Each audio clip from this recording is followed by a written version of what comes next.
একে ভেড়ার সুরত দিয়ে জবাই করে দেওয়া হবে, এরপরে আর কারো মৃত্যু হবে না।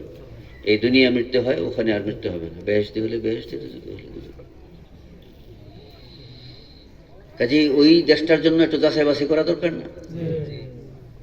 তা যে তবলিগে আছে ভাবতেছে আমি বেহেশতি, যে যে রাস্তায় আছে ভাবতেছে আমি বেহেশতি, যে যেই দলে আছে সে দলটাকে খুব হক মনে করতেছে। ইয়াদউনা ইলাইহি, হাদিসে আছে প্রত্যেকের দলটাকে হক মনে করে তারা নিজেদের দলের দিকে ডাকে। খত্তালানা খুতুতান আন ইয়ামিনিহি ওয়া আন শিমালিহি, হাদিসের শেষ অংশে আছে কি ইয়াদউনা ইলাইহি, তারা তবলিগীরাও তবলিগের দিকে ডাকে যে আসো এক সিল্লা দিলে ৭,০০০ সওয়াব। আছে কোরআন হাদিসে না? এইরকম বিভিন্ন দল হাসায় মিশায় মিলায়া মানুষের ডাকে। এই যে অবস্থা চলছে, তো সবচেয়ে ভয়ের বিষয় হলো যে আসলে আমার পরিণতিটা কি হবে।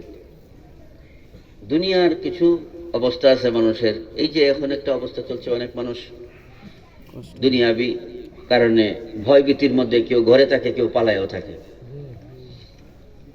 এটা একটা সামান্য সময়ের ভয়, সেই ভয়ের তুলনায় এই ভয়টা কিছুই না।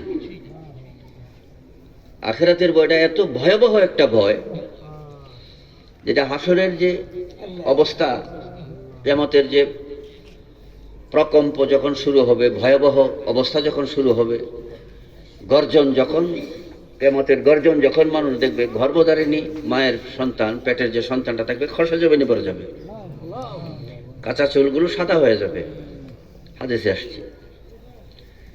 এর চেয়েও ভয়ঙ্কর অবস্থা আছে দুজকে। এটা বড় বিপদ না? এখন আপনি আমাকে ফিক্সড করা দরকার যে আসলে আমি কোন পথে আছি, বেহেশতি পথে না দুজকি পথে। এই যে এতক্ষণ যে কথাটা বললাম, সবাই বলে আমরা সঠিক পথে, যার জন্য যে প্রত্যেকের দিকে ডাকে যে আসো আমাদের দিকে আসো। নবীজি বলতেছেন ৭৩টা দল, টোটাল ৭৩টা দল, ৭২টা দুজকি। কেউ তো এই কথা বলে না যে আমরা দুজকি, সবাই বলে কি আমরা বেহেশতি।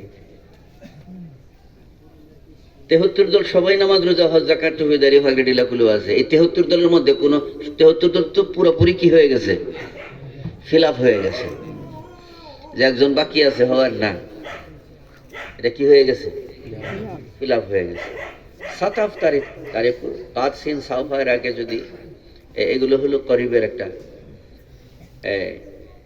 ফেলে মোজারের আগে আসে, করিব বোঝানোর জন্য, কোনো কাজ নিকটবর্তী বোঝানোর জন্য, এটাকে নিকটবর্তী ভবিষ্যৎ বোঝানোর জন্য এই কাদ সিন সাউফাটা ফেলে মোজারের আগে ইস্তেমাল হয়। তো এটাকে নিয়ে মোল্লা আলী কারি রহমতুল্লাহ আলী বলছেন যে এই সময়টা আর ভবিষ্যতে বাকি নাই, এটা ফিল আপ হয়ে গেছে। অর্থাৎ ৭২-৭৩ দল যেটা হওয়ার, এটা কি হয়ে গেছে।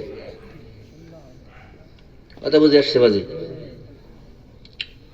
এখন বলতে চাচ্ছি, এই ৭২-৭৩ দলের কেউ কি বলে যে আমরা দুজকি? হ্যাঁ, সবাই কি বলে আমরা বেহেশতি। এখন আমি যে কথা বলছিলাম, নবীজি বলছেন সকালবেলা মুমিন, বিকালবেলা কি কাফির।